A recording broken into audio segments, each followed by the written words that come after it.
बच्चों, आज ही के दिन मैंने 2 टॉपिक को कवर करवा रही हूँ। तो पहले तो मैंने मेंस्ट्रुअल साइकिल के लिए मैंने वीडियो अपलोड कर दिया है, वैसे आप लोग जाके देख सकते हैं जिसको भी पढ़ना है।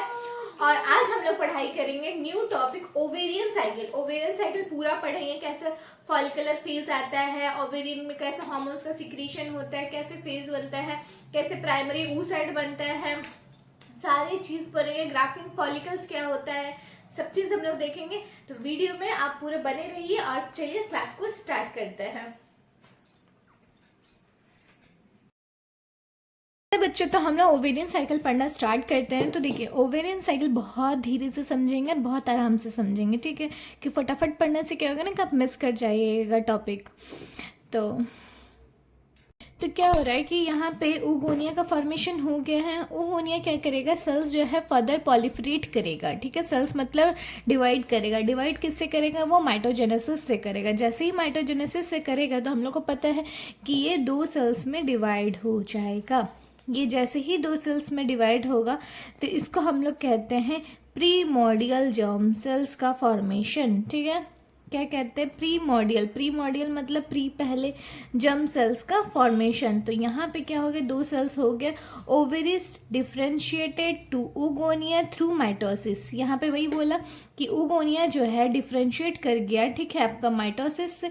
और यहाँ पे 2 गो सेल्स का या बोलिए oogonia का फॉर्मेशन हो गया। जैसे ही ये माइटोसिस होगा तो इन दोनों सेल्स को हम लोग क्या कह रहे हैं, प्राइमरी oocytes। इतने में किसी को डाउट है, कोई डाउट? तो यहाँ पे एक और हम बना के दिखाते हैं। जैसे कि ये आपका oogonia है। oogonia क्या कर रहा है, माइटोसिस कर रहा है। माइटोसिस करने से क्या हो रहा है, 2 सेल्स का फॉर्मेशन हो रहा है। तो 2 सेल्स को हम लोग क्या कह रहे हैं, हम लोग कह रहे हैं primary germ cells. Primary germ cells जब बड़ा हो के सेल्स बनता है तो उसको हम लोग कह रहे हैं प्राइमरी oocytes। यहाँ पे क्या हो रहा है, माइटोजेनेसिस हो रहा है। वैसे ही बच्चों, अब प्राइमरी oocytes का तो फॉर्मेशन हो गया, ठीक है। यहाँ पे हम लोग देखें क्या कि जो oogonia था वो माइटोसिस किया। माइटोसिस करने के बाद 2 सेल्स का फॉर्मेशन किया। 2 सेल्स फॉर्मेशन करने के बाद क्या किया, एक प्राइमरी oocytes का फॉर्मेशन किया, ठीक है। हम लोग पढ़ लिए oogonia grow and enter the mitotic division but arrested prophase 1, ठीक है। अब क्या होता है कि माइटोटिक डिवीज़न होगा। अब यहाँ पे क्या हो जाता है, रुक जाता है। जैसे ही यहाँ पे माइटोटिक डिवीज़न होता है, प्रोफेज में इंटर करता है, यहाँ पे आके ये क्या होता है, रुक जाता है। अब जैसे ही रुक जाता है तो दिस स्टेज कॉल पीओ मतलब primary oocyte and surrounded by आपका layer of granulosa cells forming primordial follicles.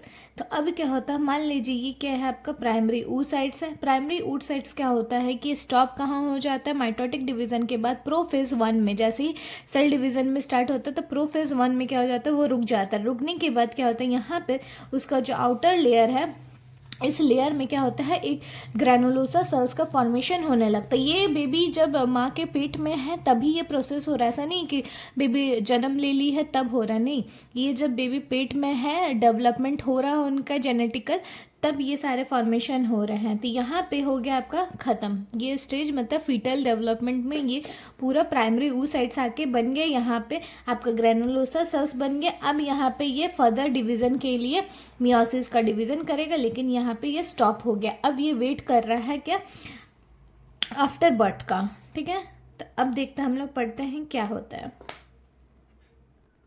तो क्या होता है कि हम लोग यहाँ पे देख ली कि बच्चे जब है माँ के पेट में है तभी यहाँ पे इतना प्राइमरी oocytes ग्रेनुलोसा सेल्स बन गया, मियोसिस का तक स्टॉप हो गया। लेकिन क्या होता है कि जब बेबी पेट में ही रहती है तभी क्या होता है ना, नंबर ऑफ प्राइमरी oocyte जो होता है वो फॉर्मेशन तो हो गया है, लेकिन कितना रहता है, 1 से 2 मिलियंस रहता है oocytes। और धीरे धीरे क्या होता है, वो डीजेनरेट हो जाता है। जब तक 9 महीना होगा, डिलीवरी होगा, तब तक क्या होता है, आपका 3 लाख से लेके आपका 4 लाख, मतलब 4 लाख 3 लाख के आसपास जो भी रहता है आपका, वो डीजेनरेट हो चुका होता है। और जो भी oocyte जो डीजेनरेट होता है उसको हम लोग कहते हैं आर्टरियाज, ठीक है। अब ये यहाँ पे रुक गया। अब ये प्यूबर्टी का वेट कर रहा है। जब बेबी प्यूबर्टी हो गया, इतना आपका डीजेनरेट हो चुका होता है, लेकिन यहाँ पे ये अब सेल्स रुक जाता है, स्टॉप हो जाता है, वेट करता है प्यूबर्टी का। तो प्यूबर्टी में क्या होता है, थोड़ा पेन चेंज कर लेते हैं। तो प्यूबर्टी में क्या होता है, यहाँ पे फॉलिकुलर डेवलपमेंट होना लगता है और ओवुलेशन का ये वेट करता है। हम लोग वहाँ पढ़े थे कि ओवुलेशन का फॉर्मेशन कैसे होता है।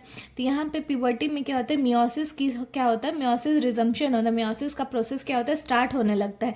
जो प्राइमरी oocytes बना होता है वो कम्प्लीटली मियोसिस 1 कर लिया होता है, ठीक है। इसमें लार्ज oocytes बना होता है। लार्ज जो oocytes होता है वो किससे बनता है बच्चों, वो प्राइमरी oocyte से बनता है। प्राइमरी oocyte जो होता है वो किससे डिवीज़न करता है, मियोसिस 1 कंप्लीट करता है और ये लार्ज सेकेंडरी oocytes का फॉर्मेशन करता है जो कि हैप्लॉइड होता है। हैप्लॉइड का हम लोग कितना पता है, क्रोमोसोम 23 क्रोमोसोम होता है।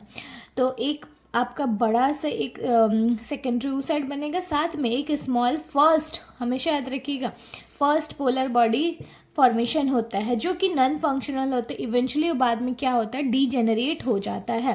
तो आप लोग को कोई दिक्कत तो नहीं है, जैसे हम आपको स्ट्रक्चर से दिखाते हैं। ये है, देखिए, ये मान लीजिए प्राइमरी oocytes, ठीक है। ये क्या करेगा, मियोसिस में जन्म से पहले तो रुका रहता है, लेकिन जैसे ही प्यूबर्टी के एज में आता है तो मियोसिस 1 जो होता है वो कंप्लीट कर लिया होता है। जैसे कंप्लीट करता है तो क्या करता है, एक लार्ज, देख रहे हैं, बड़ा सा गोल सेकेंडरी oocyte का फॉर्मेशन करता है और एक छोटा सा ये फर्स्ट पोलर बॉडी बनता है। ये क्या करता है, फर्दर डीजेनरेट हो जाता है और ये मियोसिस 2 के लिए वेट करता है और ये रुक जाता है। किसका वेट करता है, आफ्टर फर्टिलाइजेशन का वेट करता है। फर्टिलाइजेशन होने का ये वेट करता है। तो क्या होता है, चलिए हम लोग देखते हैं।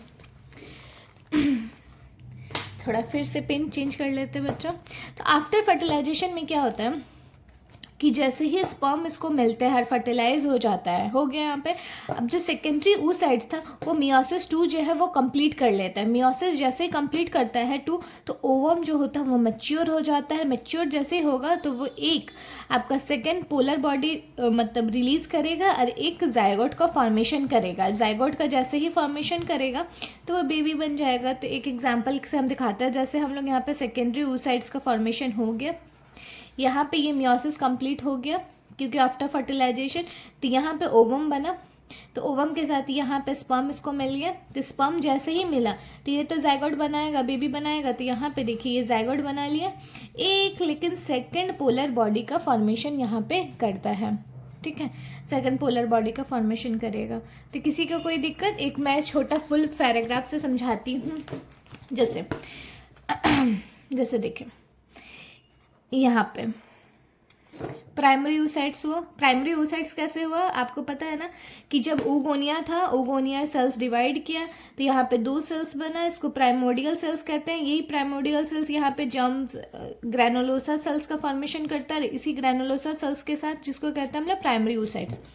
तो प्राइमरी oocytes जो है, प्राइमरी oocytes क्या करता है, बेबी होने से पहले ये मियोसिस 1 का कंप्लीट करके रुका रहता है, ठीक है। जैसे ही इसको प्यूबर्टी, जैसे ही लड़की, एक गर्ल 12 से 15 साल में चली जाती है तब इसका प्यूबर्टी होता है। तो प्यूबर्टी जैसे ही होता है तो यहाँ पे क्या होता है, एक बड़ा सा सेल्स और यहाँ पे छोटा जो फर्स्ट पोलर बॉडी होता है, सेकेंडरी oocytes होता है। जैसे ही क्या करता है, अब ये मियोसिस कर लेता है 2 में और फर्टिलाइजेशन का वेट करता है। जैसे ही फर्टिलाइजेशन होता है तो यहाँ पे जो ओवम है ये मैच्योर हो जाता है। जैसे ही ये मैच्योर होगा तो इसको स्पर्म का ज़रूरत होता है फर्टिलाइजेशन करने के लिए, तो स्पर्म इसको मिल जाता है।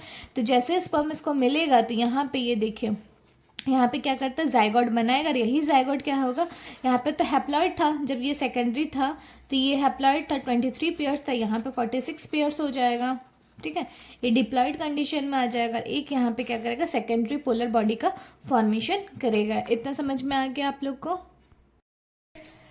बच्चों, आशा करती हूँ कि आप लोग को ये टॉपिक पूरा समझ में आ गया। मैंने डिटेल से अच्छे से डिस्क्राइब करके बताया है, और कहीं पे भी आपको डाउट लगे तो प्लीज़ कमेंट सेक्शन में जाके प्लीज़ कमेंट कीजिए, और प्लीज़ जाके मेरे चैनल को सब्सक्राइब कीजिए। अपने दोस्तों तक, अपने क्लासमेट्स तक सबको ये शेयर कीजिए, क्योंकि जो बच्चे को बायो में दिक्कत है अब उनको दिक्कत नहीं होना चाहिए। सो आई होप आप लोग मेरे चैनल को सब्सक्राइब करेंगे और वीडियो को सारे अच्छे से पढ़ेंगे और अपने क्लास में नोट्स भी बनाएंगे। So thank you.